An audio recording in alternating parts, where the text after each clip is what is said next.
بسم اللہ الرحمن الرحیم۔ السلام علیکم معزز ناظرین و سامعین، زارا وائس میں خوش آمدید۔ آیت الکرسی کی فضیلت حضرت ابو ہریرہ رضی اللہ عنہ سے مروی ہے کہ نبی کریم صلی اللہ علیہ وآلہ وسلم نے فرمایا کہ ہر چیز کا کوہان اور ایک بلندی ہے، اور قرآن پاک کی بلندی سورہ بقرہ ہے، اور اس میں آیت الکرسی تمام آیتوں کی سردار ہے۔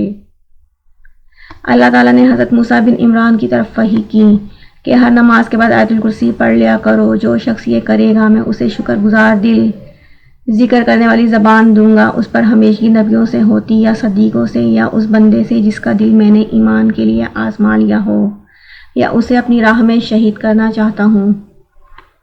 نبی صلی اللہ علیہ وسلم نے یہ بھی فرمایا کہ جس گھر میں آیت الکرسی پڑھی جائے اس گھر میں شیطان نکل جاتا ہے۔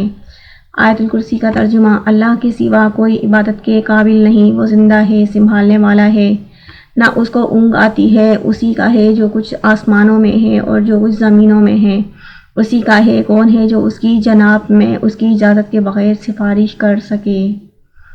جو کچھ بندوں کے سامنے ہے اسے بھی وہ جانتا ہے، اور جو کچھ ان سے اوجھل ہے اس سے بھی وہ واقف ہے، اور اس کی معلومات میں سے کوئی چیز ان کی گرفت ادراک میں نہیں آ سکتی اللہ یہ کہ کسی چیز کا علم وہ خود وہی ان کو دینا چاہے۔ اس کی حکومت آسمانوں اور زمین پر چھائی ہوئی ہے، اور ان کی نگہبانی اس کے لیے کوئی تھکا دینے والا کام نہیں ہے۔ وہی ایک بزرگ و برتر ذات ہے۔